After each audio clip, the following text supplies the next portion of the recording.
জঙ্গিপুরের দিকে, তাকিয়ে দেখো মালদার দিকে। আমি বলেছি সেদিনে, আমরা যে দেশটায় বাস করছি এটা সেকুলার দেশ, প্রত্যেকটা ধর্মের মানুষ তার ধর্ম করে। আমাদের দেশে হিন্দু ভাইদের একটা পরব আছে, রাম নবমী। এনারা লাইন দিয়ে বেরিয়ে জুলুস করে পালন করে, অস্ত্র নিয়ে গান বাজিয়ে। হিন্দুদের অভিযোগ আমার মসজিদের পাশ দিয়ে পেরিয়ে গেছে, মসজিদের সামনে ড্যান্স করেছে, গান বাজিয়েছে। আমার নামাজের ক্ষতি, আমার ইমানের ক্ষতি। আমি ওই মুসলিম জাতির কাছে জানতে চাই যে আমাদের দেশটা সেকুলার দেশ, প্রত্যেকটা ধর্মের মানুষ তারা নিজের নিজের ধর্মকে পালন করবে। একটা হিন্দু ভাই, শিখ ভাই, ইসাই ভাই পালন করবে। সে তোমার মসজিদের সামনে দিয়ে রাস্তা গেছে, সেদিকে পেরিয়ে যাবে, মসজিদের সামনে দাঁড়িয়ে ড্যান্স করো। তোমার কোথায় কি হয়েছে? যদি বলো আমার নামাজের ক্ষতি, আমার ইমানের ক্ষতি, আমি আপনাকে দেখিয়ে দেব হুগলি ডিস্ট্রিক্ট থেকে গোটা পশ্চিম বাংলায় চাঁদ রাত থেকে, চাঁদের রাতে সেই দিন থেকে প্রত্যেকটা গ্রামে, বেশিরভাগ গ্রামে মুসলিমদের যুবকরা ডিজে বাজিয়েছে সারা রাত আর সারা দিন। এই জাতি তোমাদের কাছে আমি জানতে চাই, এটাতে তোমার ইমান কি করে পুক্তা হলো? যদি এটা হারাম হয়, এই হিন্দু ভাই যদি তার ধর্ম পালন করতে গিয়ে তোমার ক্ষতি হয়, মুসলিম ধর্মে গান বাজনা যদি হারাম হয়, তোমার বেটা বেটির বিয়েতে গান বাজনা কি করে জায়েজ হলো? এই জাতির কাছে আমি জানতে চাই। ওই জন্য কষ্ট, ইসখার কো আগ লাগি ঘর কি চিরাগ সে। মুসলমান, তুমি তোমার ঘরে নিজের আগুন ধরিয়েছো, তা না হলে আন্দোলনের নামে তুমি ভাঙচুর করবে। কে স্বীকৃতি দিল তোমাকে?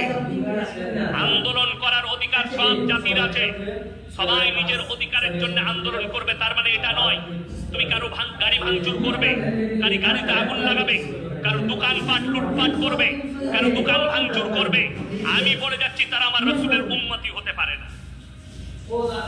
আমার ভাই, আমি খুব সূক্ষ্মভাবে বলছি, ধরেলেন ভারতের সব মসজিদ মিটে গেল, ধরেলেন সব মাদ্রাসা মিটিয়ে দিল।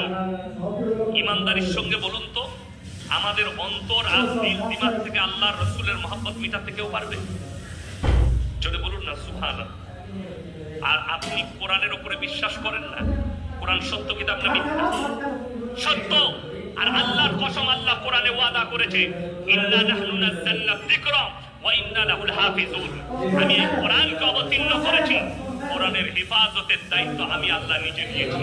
আমি চ্যালেঞ্জ ছুড়ে বললাম, শুধু আজকে নয়, ইংরেজের বাচ্চারা 200 বছর রাজত্ব করেছে ভারতের মাটিতে। নদীটার নাম হচ্ছে গমতি নদী, রাজ্যটার নাম গুজরাট। গুজরাটের গমতি নদীর তীরে এই ইংরেজরা 10 লাখ কোরআনকে ঢেল লাগিয়ে আগুন ধরিয়েছিল। শাহ আব্দুল আজিজ মুহাদ্দিস দেহলভী রাহমাতুল্লাহ আলাইহি তিনি বললেন, এই ইংরেজের বাচ্চারা শোনো, তোমরা যদি মনে করো এই 10 লাখ কোরআনকে জ্বালিয়ে কোরআনকে মিটিয়ে দেবো, 10 লাখ নয়, পৃথিবীতে যতগুলো কোরআন আছে সব জ্বালিয়ে দাও, কিন্তু কোরআনকে মিটাতে পারবে না। ইংরেজদের কর্নাল বললে, কেন? বললে, এই কাগজের মধ্যে আল্লাহ তাআলা কোরআনকে হেফাজত করেননি। আল্লাহ তাআলা একটা 10 বছরের বাচ্চা হাফিজে কোরআন, তার সিনের মধ্যে 30 পারা কোরআনকে গেঁথে দিয়েছে। জোরে বলুন সুবহানাল্লাহ। একটা হাফিজে কোরআন যদি চিন্তা থাকে, 100 কোটি কোরআন ছেপে চলে আসবে না সুবহানাল্লাহ। শুধু তাই নয়, অপর জায়গায় আল্লাহ বলেছেন, ওয়ালান তাজিদা লিসুন্নাতিল্লাহি তাবদীলা। কিয়ামত পর্যন্ত আমার বিধানের একটা জের জবরকে মিটাবার ক্ষমতা পৃথিবীর কোন শক্তির নাই। জোরে বলুন সুবহানাল্লাহ। তাহলে আপনি আল্লাহর উপরে বিশ্বাসী হন, আপনি ঈমানটাকে মজবুত করুন, আপনি নামাজটা ঠিক মতো পড়েন। আমি আপনাকে ফেসবুকে দেখিয়ে দেব, আপনি অবাক হবেন ফেসবুকে দেখলে। যেদিনে বাবরি মসজিদ ভাঙা হয়েছে, মুসলিমদের ছেলেরা টুইট করেছে ফেসবুকে, ইউটিউবে, যেদিনে রায় হয়েছে, আমাদের বাবরি মসজিদ চলে গেল, বাবরি মসজিদ ভেঙে গেছে। হাইরে মুসলিম জাতি, তুমি কাঁদছো বাবরি মসজিদের জন্য, আর তোমার মসজিদ কাঁদছে তোমার জন্য, তুমি নিজের মসজিদে নামাজ পড়তে চাও। এটা কত দুঃখের বিষয়। তুমি বাবরি মসজিদের জন্য চোখের পানি ফেলাচ্ছ। জানবে এই ফায়সালা আল্লাহ আর এর মধ্যে আল্লাহ কোনো ভালাই রেখেছে, এটাই হচ্ছে মুমিনদের ঈমান। আজকে যদি ওয়াকফ বিল পাস হয়েছে, জেনে রেখে দিবে মসজিদ ভাঙুক আর মাদ্রাসা ভাঙুক, এর পেছনে আল্লাহ কোনো একটা ভালো কিছু লুকিয়ে রেখেছে। এটা আপনাকে বিশ্বাস রাখতে হবে। কেন? আমি কোরআন শোনালাম, যে যতই চেষ্টা করুক কোরআনকে মিটাতে পারবে না, যে যতই চেষ্টা করুক ইসলামকে মিটাতে পারবে না। তবে জেনে রেখে দিবেন, আমি আমার পশ্চিম বাংলার সমস্ত মুসলিম জাতিকে বলছি, এই লড়াইটা আপনি যেভাবে সরকারি আপনি কোর্টেতে লড়ুন, প্রোটেস্ট করুন, এই লড়াইটা কোনো জাতির জন্য নয়, এই লড়াই সরকারের।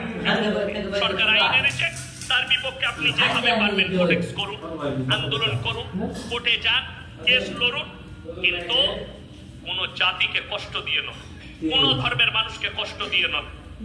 ওই জন্য কোরআন শোনাচ্ছি একটা, যারা আমার হিন্দু ভাই আমার আওয়াজ শুনতে পাচ্ছেন মোবাইলে, ইউটিউব আর ফেসবুকে, যে সমস্ত আমার অনেক হিন্দু ভাই, আমি আসার সময় শক্তি করে দাঁড়িয়েছিলাম, একজন হিন্দুর ভাই কপালে তিলক আছে, আমার সঙ্গে হাত মিলালো, বলে স্যার আপনার কথা খুব ভালো লাগে, আমার বাড়ি কলকাতায় নিউ টাউনে, আমি আপনার অনেক বক্তব্য শুনি, খুব ভালো লাগে।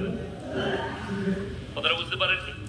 কোরআন বলছে ওয়ালা তাসুবুল্লাযীনা ইয়াদউনা মিন দুনিল্লাহ ফায়াসুবুল্লাহা আদওয়ান বিগাইরি ইলম। এই আয়াতের উপরে প্রত্যেকটা মুসলিমকে আমল করতে হবে। আল্লাহ কোরআনে বললেন, তোমরা তাদের দেবদেবীকে গালি দিও না যারা আল্লাহ ছাড়া অপরের ইবাদত করে, তোমরা তার ধর্মকে গালি দিও না, সে অজ্ঞাত অবস্থায় তোমার আল্লাহকে গালি দেবে। ওই জন্যে মুফতি তাকি উসমানী বলেছেন, এখানে যতগুলো আমার ইমাম সাহেব ভাই এসেছেন তাদেরকে আন্তরিকতার সঙ্গে বলছি, শ্রদ্ধার সঙ্গে বলছি, ইমামতির সঙ্গে সঙ্গে একটা করে ব্যবসা করুন। কেন? আপনি যখন ব্যবসা করে আপনার কাছে সম্পদ আসবে, আপনার কাছে পয়সা আসবে, আপনি আপনার চাকরির পরোয়া করবেন। আমাদের সমাজের লোক মাদ্রাসায় ছাত্র দিকে দেয় না কেন? ছেলেকে হাফেজ করে না কেন? ছেলেকে মৌলবি করে না কেন? এরা জানে মৌলবি হলে ইমামতি করতে হয়। কে বললো আপনাকে? হাফেজ হলে মাদ্রাসাতে মসজিদে থাকতে হবে। কে বললো আপনাকে? আমার আব্বাজির একজন ছাত্র আছে মেদিনীপুরে, অনেকগুলো ছাত্র, একজন আছে কাপড়ের ব্যবসা করে বিনা, মুফতি আব্দুল সালাম সাহেব লাখ লাখ টাকার ব্যবসা করে, আমার আব্বার ছাত্র, আরো সব আছে, অনেক ছাত্র আছে ব্যবসায়ী। গেলে দেখা হয় জামশেদ ভাই হজ করে এসছে, আল্লাহ পয়সা দিয়েছে, এরকম অনেক ছাত্র আমার আব্বার আছে, ব্যবসা করছে। আপনার নামাজ ওয়াজাকাতা ঠিক থাকবে, সব ঠিক থাকবে, আপনি ব্যবসা করুন।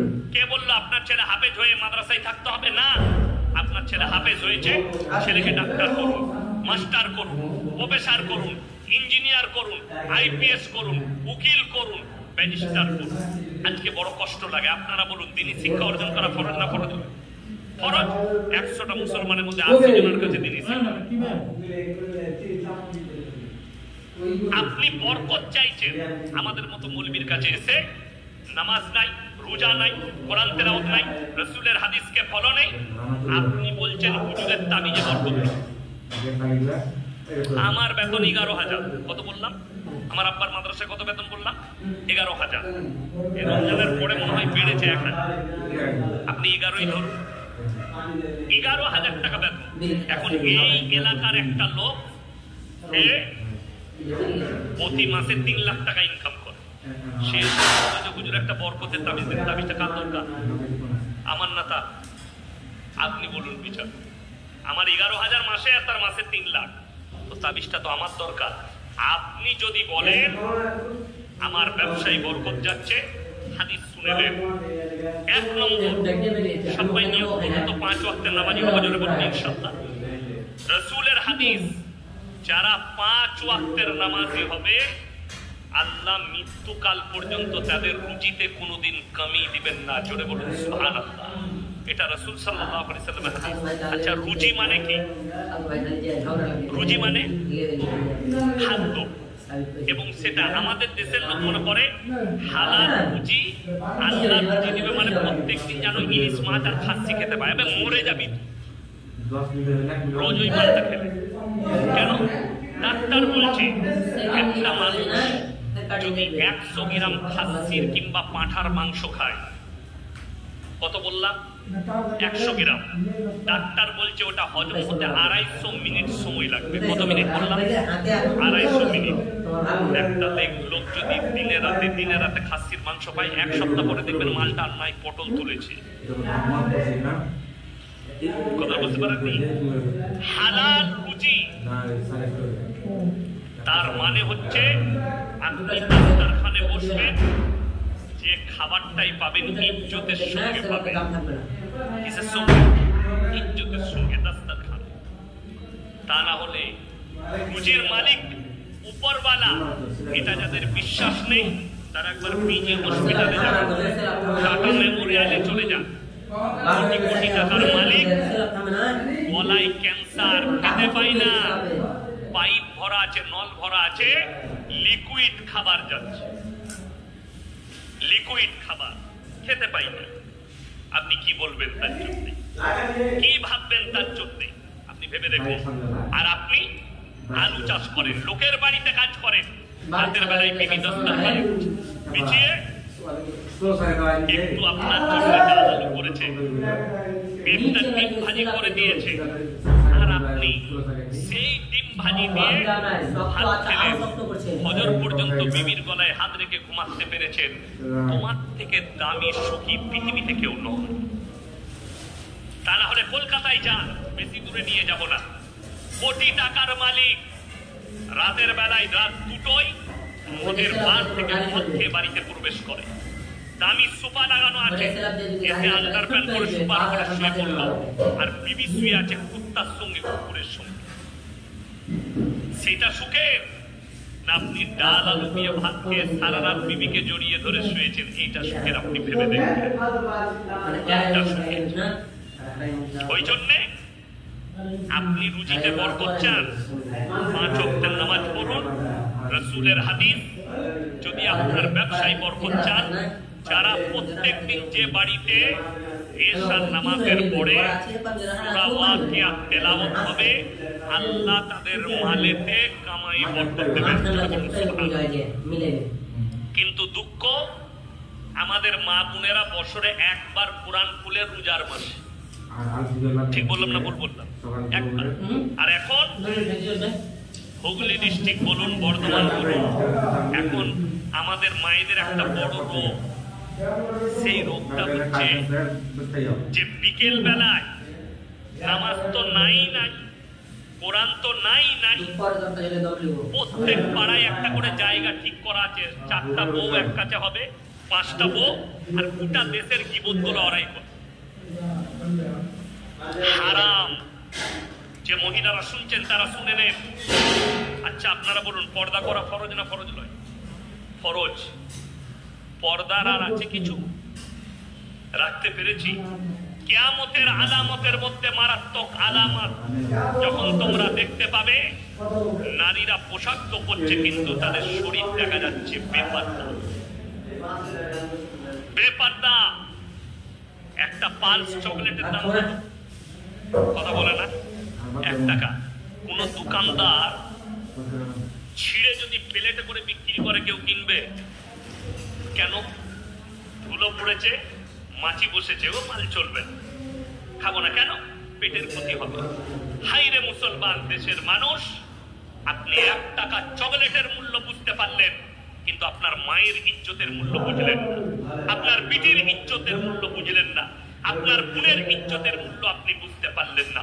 অথচ রাসূল আকরাম সাল্লাল্লাহু আলাইহি সাল্লামের কাছে পর্দা ফরজ করা হয়েছে। আমার মায়েরা শুনবেন, যেদিন থেকে পর্দা ফরজ হয়েছে, আল্লাহ নবী এবং সাহাবীর বিবিরা পায়ের নখটা পর্যন্ত স্বামীর হুকুম ছাড়া, পর্দা ছাড়া বাড়ির বাইরে বের করেননি। জোরে বলুন সুবহানাল্লাহ।